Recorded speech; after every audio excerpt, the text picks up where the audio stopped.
ॐ तव कथामृतं तप्तजीवनं कविभिरीडितं कल्मषापहं श्रवणमङ्गलं श्रीमदादतं भुवि गृह्णन्ति ये भूरिदा जनाः। Sri Sri Ramakrishna Kathamrita, the Gospel of Sri Ramakrishna. We are discussing the profound statement made by Sri Ramakrishna in the very first meeting of M, the recorder of the Gospel, which is Shandha Gayatri te loy hoy, Gayatri abar Omkare loy hoy.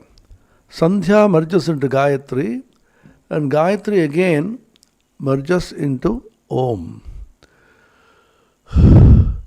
So the Gayatri is the awakening of the Dhi, Dhiyo Yona Prachodayat, and the Dhi is the faculty of Medha or Prajna, by which higher spiritual truths are intuited. You can understand it in two paradigms. One is through the Vedanta paradigm, the other is through the Tantra paradigm. The Vedanta is Annamaya, Pranamaya, Manomaya, Vijnanamaya, Anandamaya Atma from the Taittiriya Upanishad. And Vijnanamaya Atma corresponds to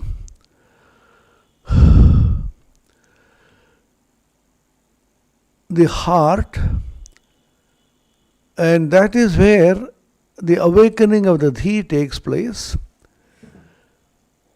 When it happens, the sadhaka, the spiritual aspirant, realizes that he is the Pratyagatman. He is a spirit dwelling in a body. He is a Dehi, living in a Deha. The separateness, the Prataktva, the Viveka, discernment between the Jada and Chaitanya, the body, the Deha, and the spirit, the Atman,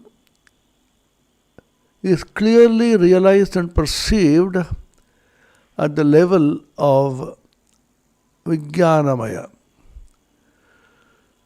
Above Vijnanamaya, there is Anandamaya, and above that is the Nirguna Brahman. That is the Vedantic paradigm.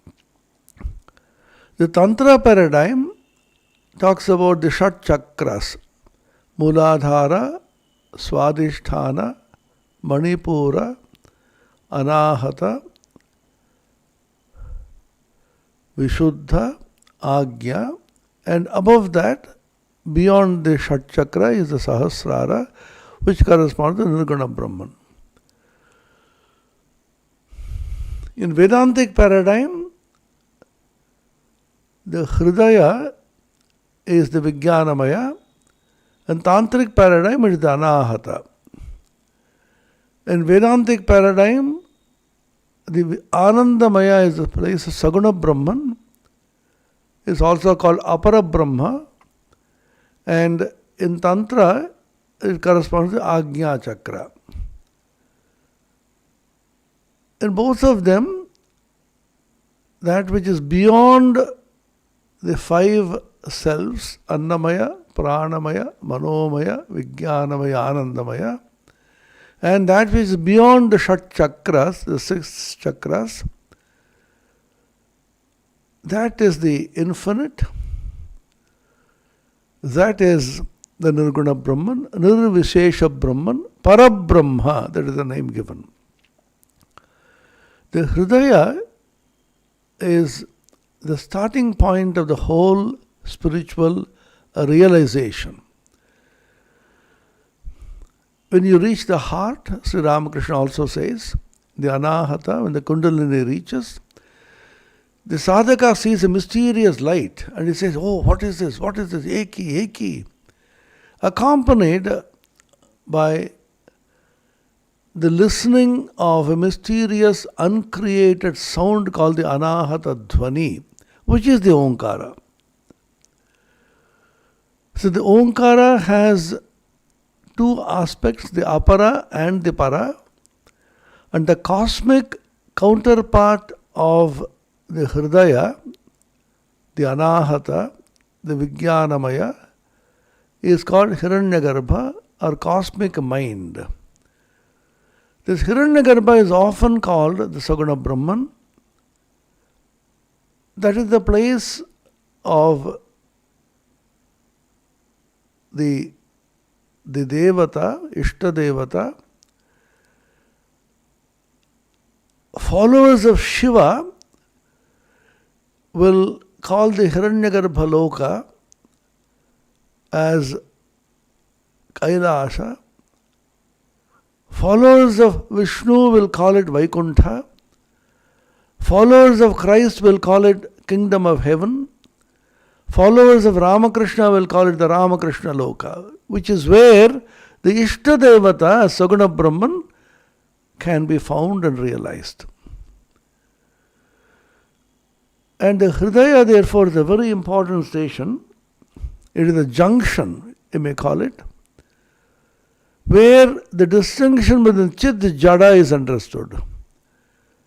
So that is where the Chit Jada Granthi, the knot between the Chit and Jada, consciousness and inert matter, is found. And when you pierce that, the Chit Jada Granthi is broken.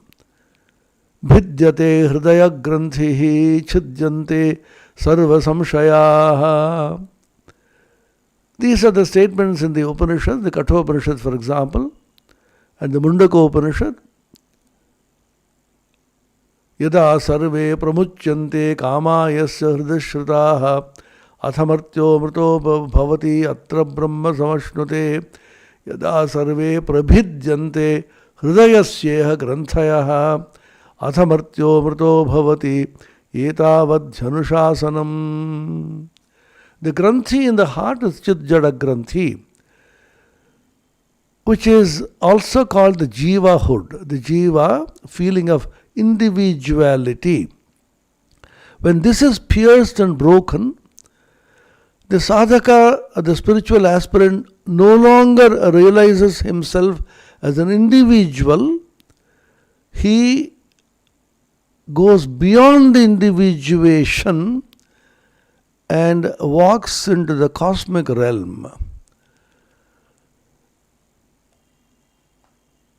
So the Annamaya, Pranamaya, Manomaya, corresponding to Mooladhara, Swadhisthana, Manipura respectively, these have to be transcended like you move in an elevator or a lift. You are at the ground floor, you call it either 0 according to the British, or 1 according to the American. 1, 2, 3, 4 or 0, 1, 2, 3. So let us take it 1, 2, 3, 4.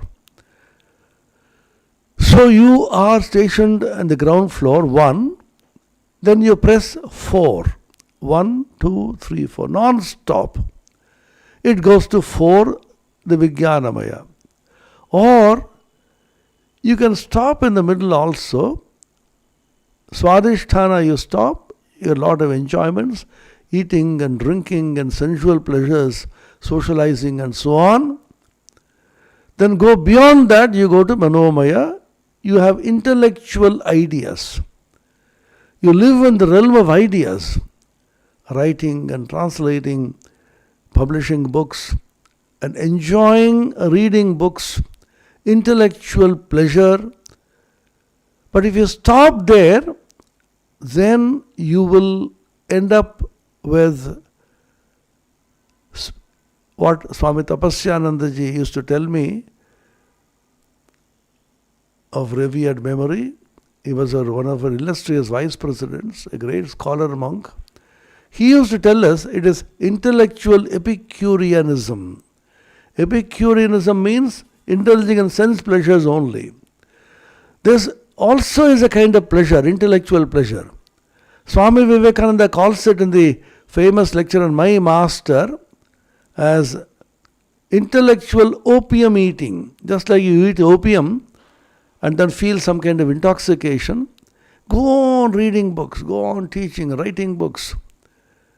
And some people have great fancy for going on reading. So many books they will read, so many lectures they will listen. And can you have some more lectures you can listen? So you get absorbed, you get very happy. Some people listen to music. All kinds of music. And they sing there in an elevated state. But that is a kind of sense pleasure, only much more refined. You have to cross even that, which is the most difficult thing to do. 1, 2, 3, then 4 is the Vijnanamaya. This is the Anahata. Then you exit at the Anamaya. 1, 2, 3, 4. You come out of the elevator and you walk horizontally along the escalator. Most of you have seen in airports particularly, you have the elevator and the escalator. So you come out of the elevator and walk along the escalator to be able to exit. The accelerator takes you to the Hiranyagarbha Loka, way to Hiranyagarbha, which is the cosmic counterpart of the Vijnanamaya. Vijnanamaya is defined in Vedanta as Vyashti Buddhyupahita Chaitanya. It's a technical term. Vyashti is individual. Buddhi is a higher intelligence, intuition, medha, dhi, and the Chaitanya which is conditioned by buddhi, dhi, pragya, dhi,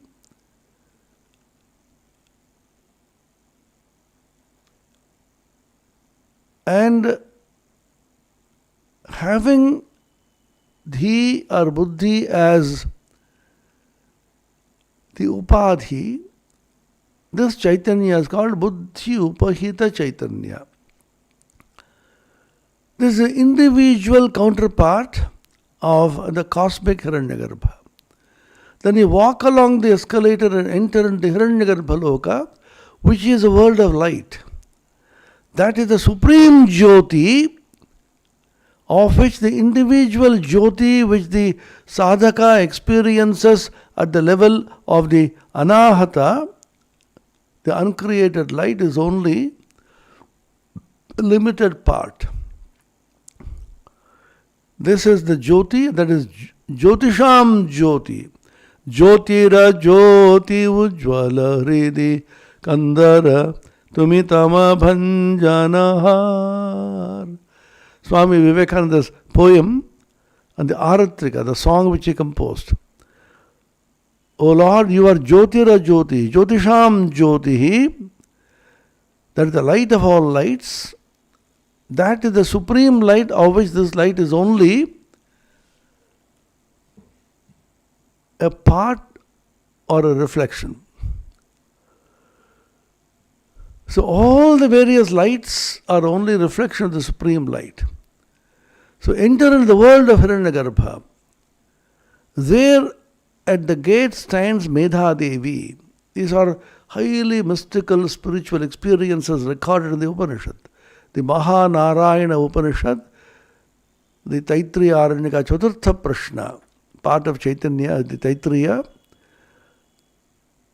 it records the experience of the Rishi through the Medha Suktam, very famous Suktam in the Vedas. Medha Devi Jushamanana Agaat Vishwachi Bhadrasu Manasyamana.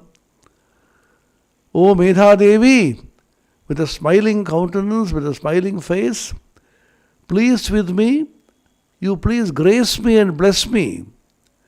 So the sadhaka is walking along the escalator after having exited from the individual Vijnanamaya, taking the elevator from Annamaya, Pranamaya, Manomaya, according to the Vedantic paradigm, Mooladhara, Swadhisthana, Manipura, according to the Tantric paradigm, reaches the Vijnanamaya and exits. Walks along the escalator to reach Hiranyagarbha Loka, and there the Medha Devi greets him. Welcome to Hiranyagarbha, my child. The mother, the Devi, Medha, she is there to welcome you. She welcomes you, Medha Devi, and admits you into the Hiranyagarbha Loka. You see supreme light of consciousness, and you see the Dev-Devis, various gods and goddesses, and your own Ishtadevata. It could be Christ if you are follower of Christianity. It could be Krishna if you are follower of Krishna. It will be Goloka. It could be Vishnu if you follow Vaishnava Sampradaya, Narayana. It could be Shiva if you are a follower of Shiva, Kailasha. It could be Ramakrishna Loka if you follow Ramakrishna's philosophy and teachings and meditate upon him and are devoted to him. So this is the place of individual, this is the place of cosmic, non-individual, infinite Hiranyagarbha Chaitanya. Advaita Vedanta says even this is not infinite. Although it is infinite in a relative, restricted sense of relativity, because even this is within Dvaita Prapancha, manifested world. So enter into the Hiranyagarbha Loka. There you can stay put, enjoy the company of the Lord, and be free, mukta. A person enters Hiranyagarbha is mukta. There once again 4 kinds of mukti, moksha, are spoken about. You can live in the same loka, Hiranyagarbha Loka, happily somewhere. That's called Salokya Mukti. Living in the same loka as Hiranyagarbha or Saguna Brahman or Lord or God.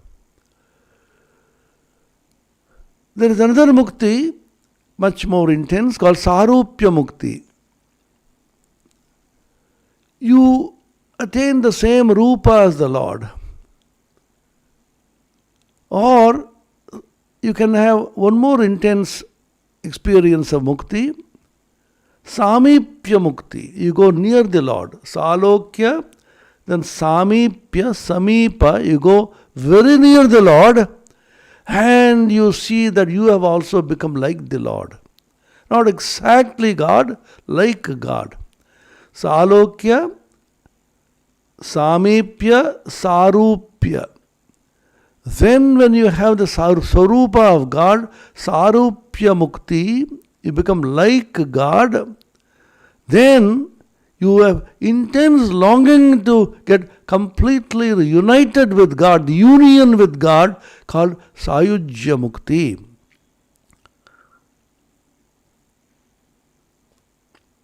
Salokya, Samipya, Sarupya, Sayujya Mukti. So after going to Hiranyagarbha, these are the various states of experience. These are recorded in our scriptures. To how much flights of experience our rishis have taken us. These are our own legacy, the heritage which we have got, and how blessed we are in India that we have been bequeathed by the rishis these great experiences, validated, revivified and recharged, rediscovered by Sri Ramakrishna's own experiences and communicated to his Shakti Sharada Devi, the Nararishi Narayana Swami Vivekananda, his beloved son Manasaputra Swami Brahmananda, and all the various monastic and lay disciples, and they communicated it to their disciples, and we are the inheritors of this great legacy of spirituality, spiritual power, spiritual experience, spiritual light. Now, if it's the will of God, if Hiranyagarbha is pleased with you, Saguna Brahman, and if you pray to the Hiranyagarbha to lead you still farther and show you his Nirguna Swarupa, the qualityless form, Nirvishesha Swarupa, the attributeless form, beyond gunas, beyond visheshas, beyond space, time and causation, completely free and infinite. Then it's God's pleasure and grace that He reveals to you His own infinite nirguna, nirvishesha aspect. That is designated in the Tantra paradigm as the attainment of the Sahasrara, the 1,000-petaled lotus in the head. In Vedanta it is called beyond the 5 Annamaya, Pranamaya, Manomaya, Vijnanamaya, Anandamaya Atma, and then you reach the infinite. Taittiriya Upanishad says, when you reach that state, you are overflowing bliss you experience. You are overwhelmed with so much of joy that you lose your consciousness, you lose yourself, and if your individuality still remains, which it does not, of course, then you dance with joy. You sing and dance and rejoice and are exceeding glad, as Christ said in the Gospel, according to Matthew in the Bible. Etadannamayamatmanam etad pranamayamatmanam etan manomayamatmanam etad vijnanamayamatmanam etad anandamayamatmanam kamanni kamaropyanu sancharan etad kamaga samagayannaste ha-o, ha-o, ha-o. Ahamannam, ahamannam, ahamannam, ahamannado, ahamannado, ahamannada, ahagga shlokagrid, ahagga shlokagrid, ahagga shlokagrid. These are great revelations by the rishis. He joys, he sings in sheer joy. I am food, I am the enjoyer of food, I am the creator of shloka, I am the all-pervading infinite essence. This is the highest realization.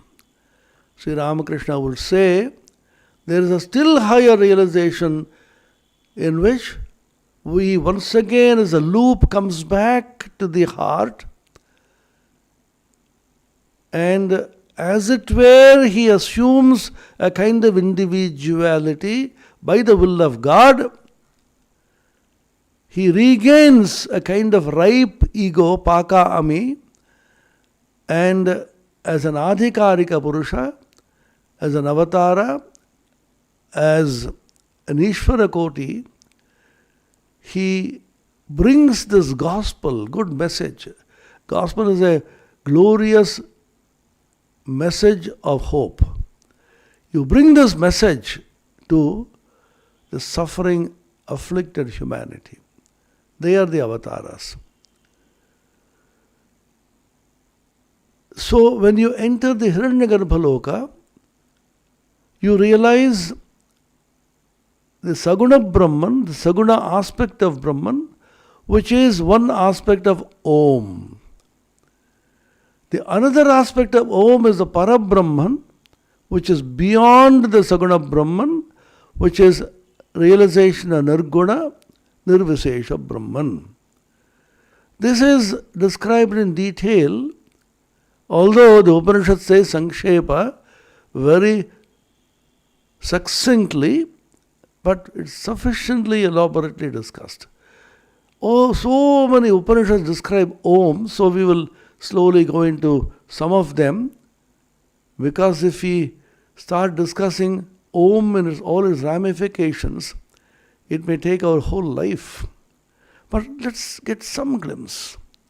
Because Om is the most sacred mantra of the Vedas. It is called the Rishabha, the chief of all mantras in the Veda. Yas Chandasam Rishabho Vishwarupaha. Taittiriya Upanishad. The Rishi says, Chandasam Rishabha. It is the chief most of all the mantras in the Vedas. Vishwarupaha, it is all pervading. This all pervading, infinite dimensional, supreme mantra in the Vedas is Om. Nachiketa asks this question of Yama, the Brahma Vidya Acharya, in the Kathopanishad. He asks Yama the mantra Prathamodhyaya, Dvitiya Valli and Chaturdasha mantra 1, 2, 14. Those of you who have the book and the Shankara Bhashya can refer to this 1.2.14. Anyatra dharman anyatra dharmat anyatra asmat krita kritat anyatra bhutacha bhavyacha yattat pashyasi tadvada. That which is different from dharma and also different from adharma, that which is different from the past and the future, you please teach me about the secret of this truth, which you are seeing, perceiving through your realization. Nachiketa, the aspirant with endowed with Vairagya and Shraddha, he is asking the teacher, Brahma Vidya Acharya Yama, Sir, you are perceiving this truth, I know. What you perceive as that truth which is beyond dharma and adharma, righteousness and non-righteousness, beyond past and future, beyond the karya and karana, the cause and effect, which you actually perceive and see, tadvada. Please tell me about this.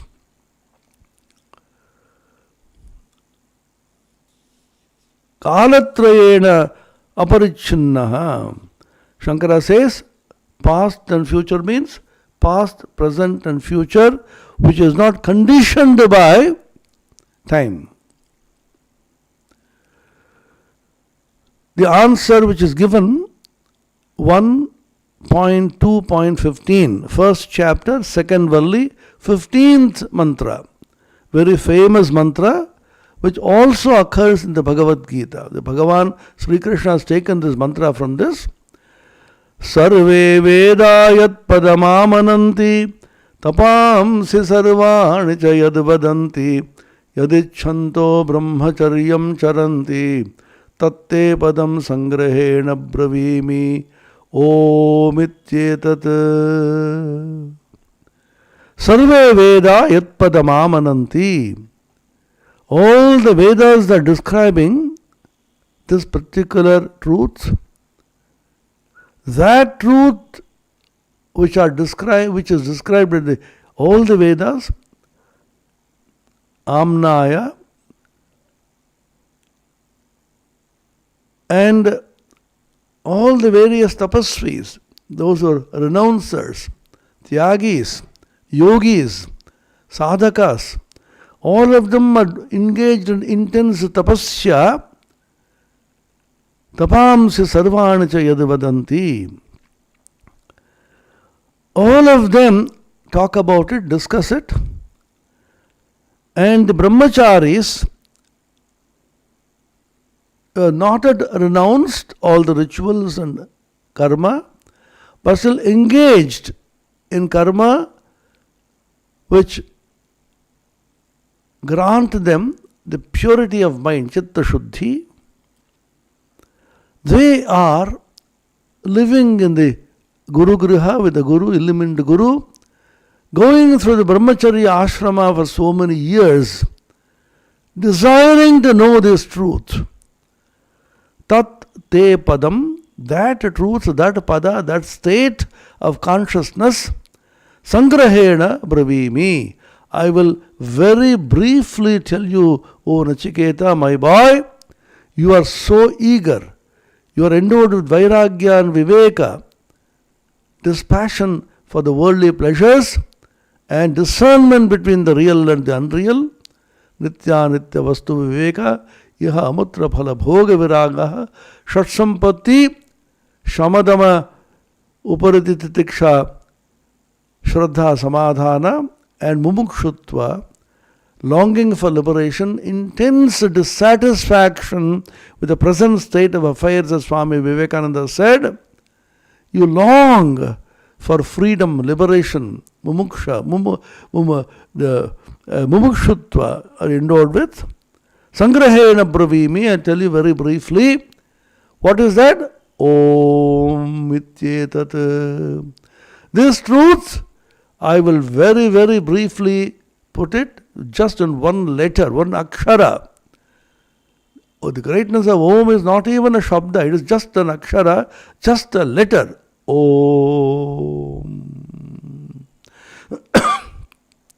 We will try to discuss this Om with the help of so many Upanishads slowly. Sankshepato bravimi. Om ityetat.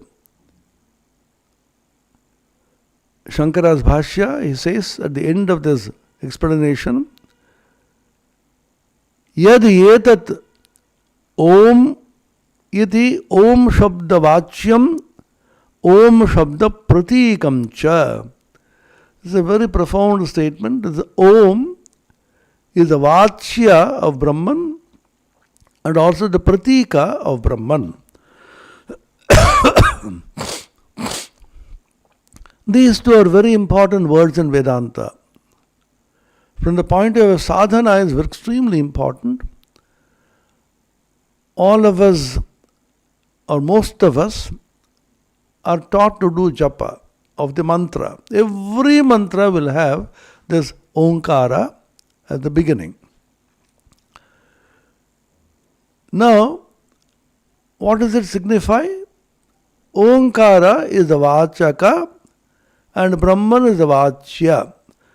Vachaka means that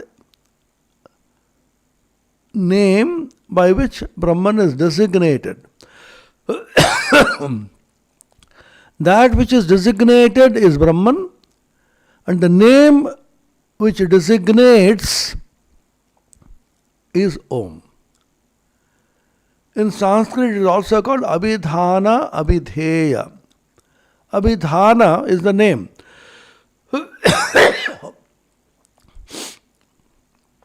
Abhidhana is also called dictionary. Dictionary gives so many names, so many words. Every word has a meaning.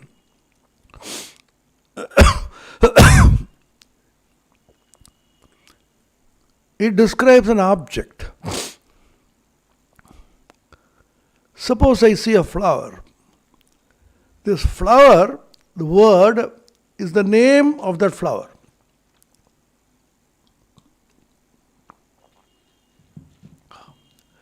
Suppose I say rose flower. Rose is the name of the flower, and the actual object rose is that which is designated by the name rose. Rose is the name which is called the Vachaka, and the actual object flower rose is the Vachya. Simplest explanations, Nama and Nami. Nama is the name, Nami is that which designates which is designated by this name. Brahman is the object by which Om is the name by which Brahman is designated. Brahman is Abhidheya and Om is Abhidhana. Brahman is the Nami and Om is the Nama. Just like everybody has a name, Brahman also has a name. How do you call Brahman? You want to call Brahman. Can I call Brahman? What's the Brahman's number? You know what's Brahman's number? Brahman's number is Om. You see the button there, Om. You press Om. Then Brahman says, did you call me? I am Brahman talking. Saguna Brahman, of course. Not Nirguna Brahman doesn't talk. Or you can call it 0. If you press 0, then Shunya is Purna. Buddhists will say Shunya is the name of Brahman. Vedanta will say Purna is the name of Brahman. And both of them is included in Om. So you press Om, then it rings there, the message goes, and then Brahman responds to you.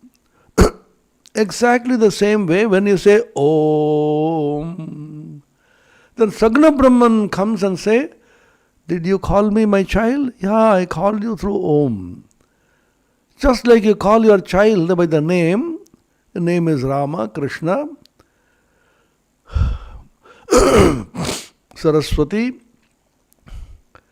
You call the child by the name, immediately the child responds, Mom, I'm coming. So if you say Om, immediately Brahman is being called, the Brahman responds.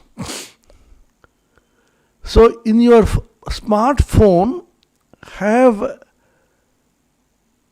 a direct contact with Brahman. They call it hotline. Those who are very high positions in the government or elsewhere, to heads of states, heads of countries. So they can't pick up the phone and keep on dialing. Urgently they want to call somebody, they call it a hotline. So the separate line, you pick up this phone, immediately the line goes there. And those who have a hotline to Brahman are the intensest sadhakas. Serious, intense sadhakas establish a hotline with Brahman, for which you need a separate smartphone. The smartphone is too smart with the worldly affairs. You have WhatsApp and you have Facebook and you have Twitter and you have blog. The whole world is being contacted through this smartphone. This smartphone is not smart enough for a Brahman. Sa chaturi, Ramakrishna used to say, chatura is smartness. The smartphone is chatura, very smart, but this smartness is not enough to contact Brahman. You need a different kind of smartness. Sa chaturi, that is the real smartness by which you establish contact with God. So you take a separate phone, you go to the shop. Can you give me a smartphone? Yes, of course. What is the cost? He tells you the cost. No, I don't want this smartphone which connects to the world. Sir, it has so many features, you can see. I know, but I want a different feature. What feature? There will be nothing there except one entry, one button, which is Om. And the moment I press this, they should directly connect me to Brahman. This is the smartphone which is called Nihiranyagarbha. From the individual Vijnanamaya, if you press Om in your smartphone, which is your own Antakarana, Pavitra Antakarana, purified mind, then you land up in the Hiranyagarbhaloka Aparabrahman. If you want to go beyond, then reaching Hiranyagarbhaloka, you press Om again, once more, then you are catapulted and thrown into the infinite, which is the Parabrahman. So the Om is a Vachaka and the Vachya is Brahman. Vachaka means you keep calling. It's a name which has to be called. What do you do in japa? When you repeat your mantra, all that you are doing is constantly repeating and calling Brahman through this mantra. When you say Om, Om, Om, then every time Brahman is being called. And Brahman responds. So the Vachaka is the name, and then that who is the named, Nami, Vachya is Brahman. This is for reasonably advanced aspirants. What about very, very ordinary aspirants like us, who are dull, manda buddhi? For them, a different kind of interpretation of the Om is given. Shankara, out of compassion, says, Om iti shabda vachyam Om shabda pratikam cha. It can be used as pratika also. Pratika is symbol. What's a symbol? You have a picture. You have a picture of Kali, Durga, Ramakrishna, Sharda Devi, and then you worship that picture. When you worship the picture, you are not worshipping the picture. You are using the picture as a symbol through which you are trying to connect to that person who is designated by this picture.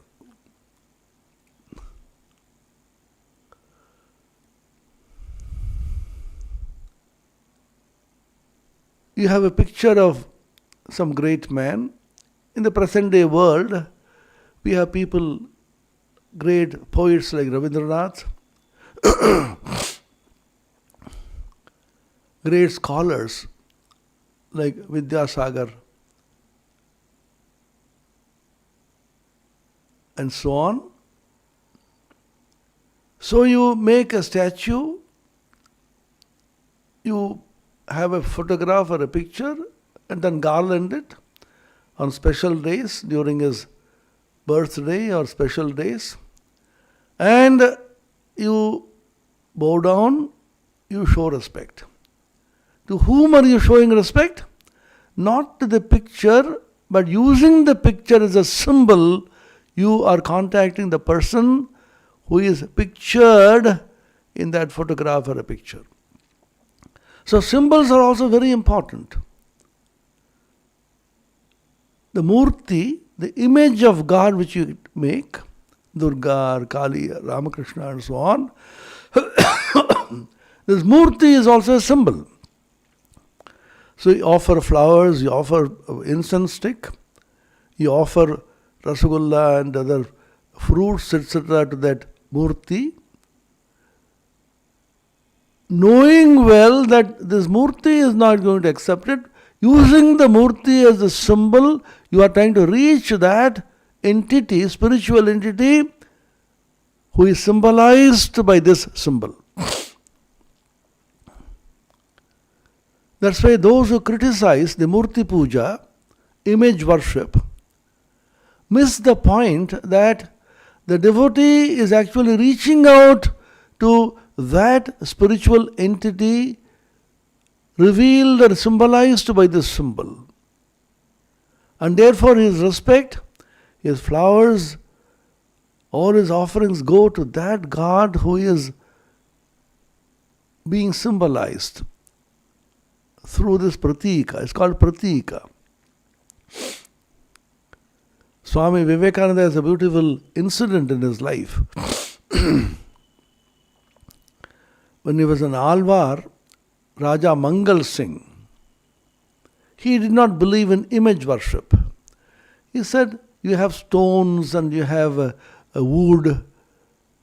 What is this? This is not God. God cannot be worshipped like this. He cannot be confined and limited by this. Swamiji tried to explain to him, it is only a symbol through which he sees the infinite God. He was not convinced, he couldn't understand. Then Swamiji immediately saw a picture of the Raja, beautifully painted, hung on the wall.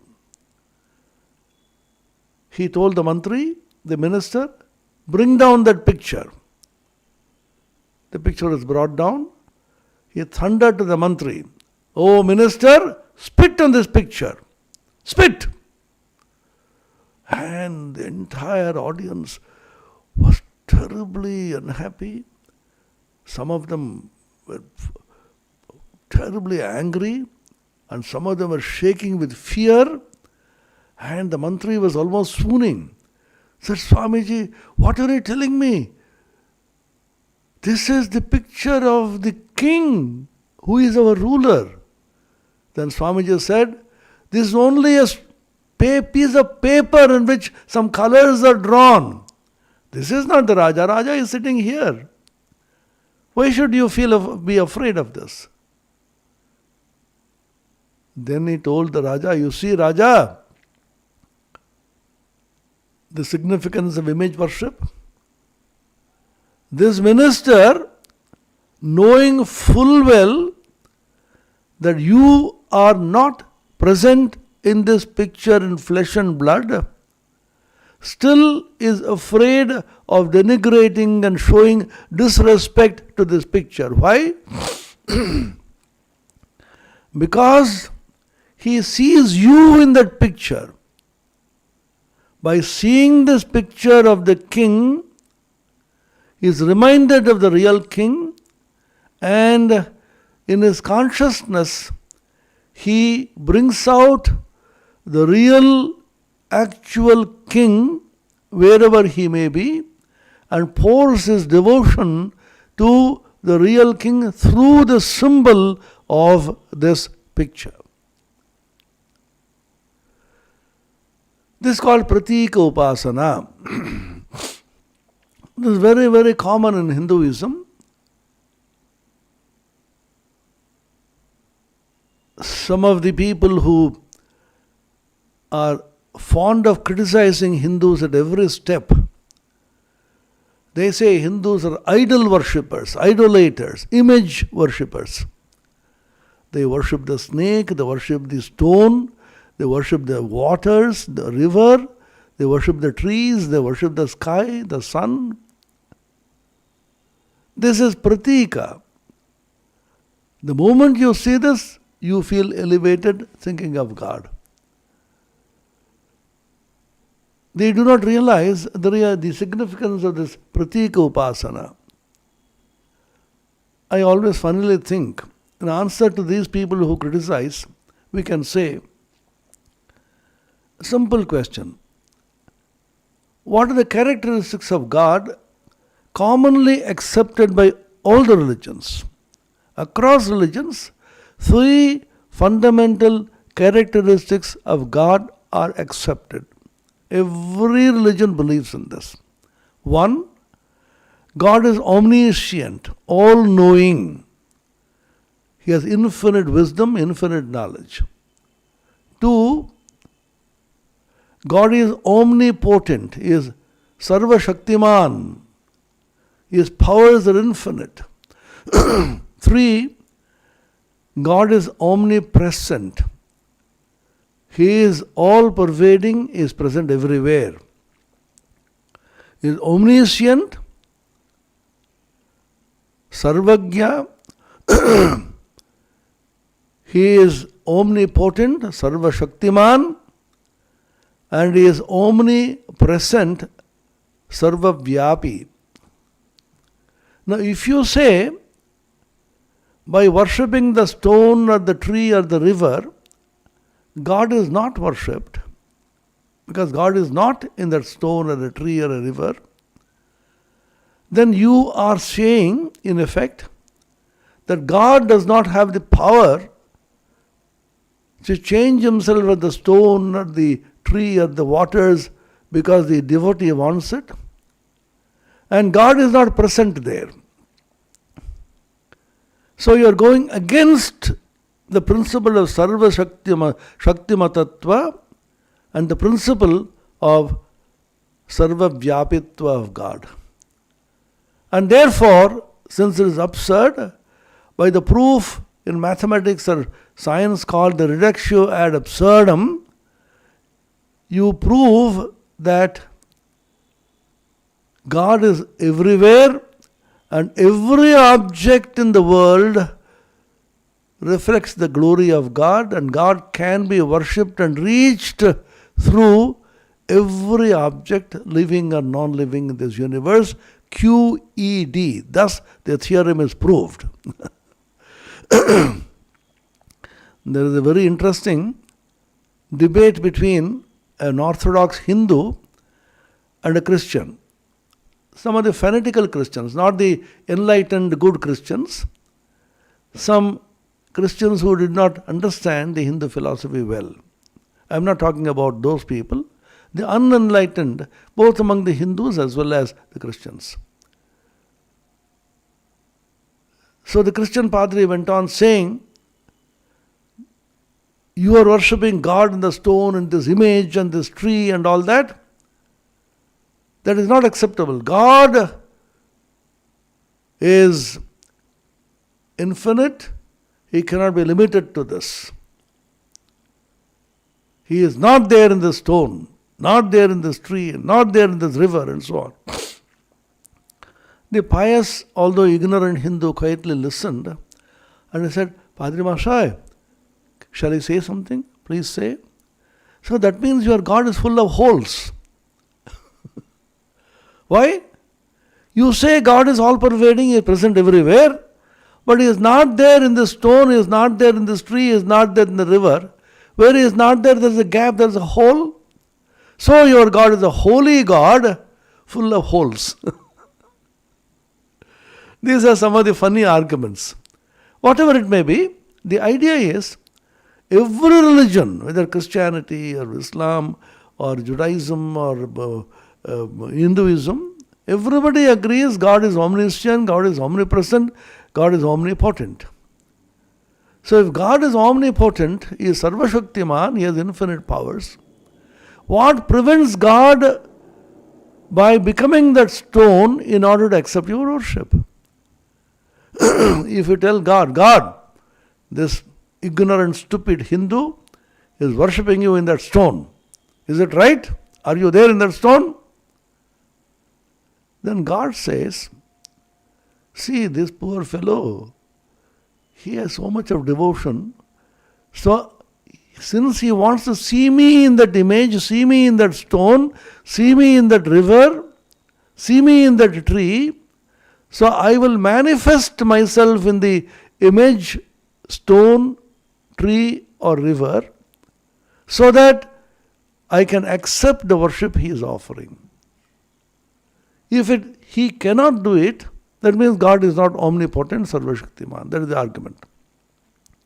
That's why the Bhagavad Gita says, Ye yatha mam prapadyante tas tathaiva bhajamyaham mama vartman vartante manushya partha sarvasha. Swami Vivekananda quoted this in the Chicago Parliament of Religions. The first lecture, 11th of September 1893, there he said, quoted this and said, the Bhagavan says in the Gita, whosoever worships me in whatsoever form, I reach him in that very form. All people are walking in the path of God to reach me in innumerable ways. Every path is acceptable to me. Let him walk. He is my child. He is my very beloved devotee. So let him walk in any path. He may not know what is the actual path for me. Let him not know. So many infinite paths lead to me. Tini ananto tar patho ananto. Sri Ramakrishna said in the Gospel, He is infinite and the paths leading to him are also infinite. So let him walk in any path. I will reach him, don't worry. He doesn't have to find out what is the right path, which way to go. You keep walking in any path you like. I will trace you out and catch him there. God is looking at you maybe from the satellite. Geo connectivity he has got. So he traces where you are and reaches you there. You don't have to worry about which is the correct path, which is the wrong path. Every path is a correct path because God can reach you wherever you are. He knows we are weak. He knows that we have limited intelligence and limited power. But since He has infinite intelligence, infinite, unlimited power, and He is all-pervading, Sarvavyapi, He will reach you wherever you are. You don't have to try to reach Him. You keep moving, but be extremely sincere, pure, focused to realization of God. So the Om can be used also as a pratika. One great example in the modern times is the Om on the top of Swami Vivekananda's temple at Belur Math. Those of you who have gone to Belur Math and seen Swamiji's temple, and the first floor, on the top of that, there is Om, nothing else. There is no image, there is no photograph, only Om. Om in the Bengali character with one kalasha. What does it mean? Om is a pratika. So people go, we go and prostrate, make pranams, bow down to this Om. How can we bow down to Om? So using Om as a pratika. Just like you prostrate and make pranams to a deity, an image, a picture. In the same way, Om can be used as a pratika, as a symbol of Brahman. So Shankaracharya says here, Yadetat Om iti Om Shabda Vachyam Om Shabda Pratikam cha. It can be used as a Vachya, and it can also be used as a pratika. And it represents both levels of Brahman, both Apara Brahman and Para Brahman. Etadhyevaksharam Brahma, etadhyevaksharam Param, etadhyevaksharam Gyatva, yo yadicchati tasya tat. This Akshara, Om, is verily Brahman, which is Apara Brahman, Hiranyagarbha, God, Saguna Brahma, Savishesha Brahma, Brahman with attributes, qualities and form, Etadhyevaksharam Param. This Akshara, this Brahman, this Om is also Para Brahman. So it represents both the aspects of Brahman, both Apara Brahma and Para Brahma. Etadhyevaksharam Gyatva. Knowing this Brahman in both aspects as Para Brahman and Apara Brahman, yo yadicchati tasya tat. So he becomes that. Suppose he realizes only one aspect, he becomes that. He realizes both aspects, he can navigate between these two aspects. So he becomes Brahman, Brahmaveda, Brahmaiva Bhavati. Kathopanishad continues with the meaning of Om. We'll take it up. Om Niranjanam Nityamanantarupam Bhaktanukampa Dhrita Vigraham Vai Ishavataram Parameshamidhyam Tam Ramakrishnam Shirasa Namamaha. This will be repeated again on Wednesday. Om Shanti Shanti Shanti. Harihi Om Tat Sat. Shri